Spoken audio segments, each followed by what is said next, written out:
I want to say, and I have read the statement by the Koome. I've read the statement, and really, it does not say much. I believe everywhere some accusation come in, the judiciary should not come guns blazing to protect itself. They should come in to actually look at what is being said. When we say they are corrupt judges, they are people who are being used. It is not something that is out of ordinary. We have had it before. We have had people even going to court. We have had videos from the likes of Sonko on issues corruption. So these are serious matters. And I want to say this, as a young parliamentarian, when I look at the number of people who are working in this site alone, and I've not even mentioned my site that is in Manyata constituency, where we have close to 120 people working, I feel very bad that we can decide, okay, let's have things normal and stop all this and go back to living a life where we are not looking at this agenda that is actually very progressive. So it's a matter of time to ensure we change this narrative, and I want to appeal to the judiciary to actually implement some sort of restraint when it comes to interfering with other arms of government.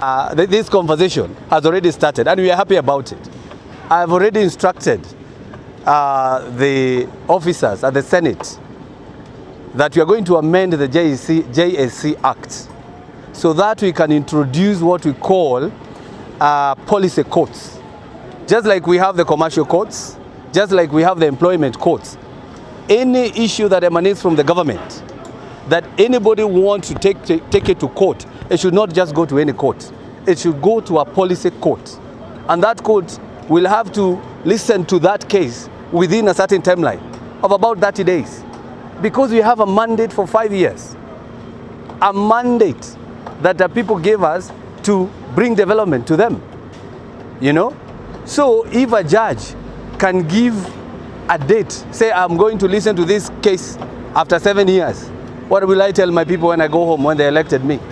So we have to say anybody, because we are not telling people not to go to court, but if you go to court to challenge anything that emanates from parliament, anything that emanates from the national government, it must be taken to the policy court so that it can be expedited very fast and within the timeline that we are going to pass, which is about 30 days, all the way from the court, all the way to the Supreme Court, so that we do it very fast and bring development to this nation.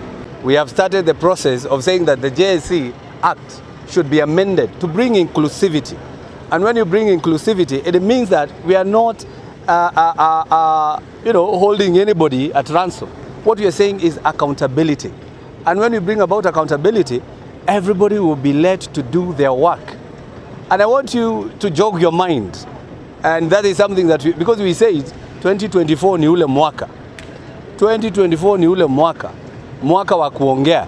If I can just jog your mind and ask you, the Public Service Commission or the Parliamentary Service Commission, who is the head of the Parliamentary Service Commission? Is the Speaker, who is the head of that legislative board. Who is the head of the Judicial Service Commission? It is the CJ, who is the head of that arm. But who is the head of Public Service Commission? Who is the head? You know, those are some of the things that we need to talk about, because it should be the president. You know, those are now things that, and I'm happy people are talking. And I'm happy that we started this debate. But all we are saying, we support the independence of the judiciary, but we are telling them, please do not be used by anybody to let these people here who are working here to pay, because they are paying taxes and they are paying for your houses. They are paying for your mortgages. These people you are seeing here, I'm telling the judiciary, I'm telling my colleagues, the MPs, I'm telling everybody that these people who are working here, they are paying taxes. And those taxes, they are paying your judiciary. Then you stop them from owning such a house.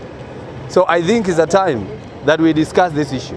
Nideheteria de kithia kore Senate. Nenya de keire maafitha aitu ako draft to nideda dehe amendment thini wa Judicial Service Commission Act. Na direda kumirehe ni undu wake wa mbere ni tureda mongongererwo andu. Judicial Service Commission ikoragwo na members kenda.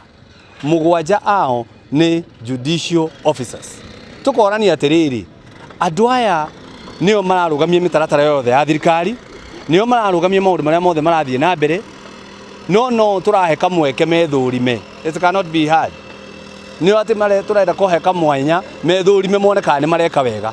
Nikio turenda kuongongerera andu. Wa keri ni turenda turehe kindu gitagwo periodical assessment of judges. Uguo ni kuga no nginya maroragwo mirutire yao ya wira thiini wa amendment ino either thutha wa mwaka makarorwo uria mararuta wira, tondu ithuĩ turoragwo thutha wa miaka 5. Ithuĩ nginya katiba ni itikiritie andu mangiona mundu ndaruta wira wega aimpeachwo. Jaji ni uriku ungi impeachwo, jaji ni uriku ungieherio. Tumatigeire JSC na no meko thiini.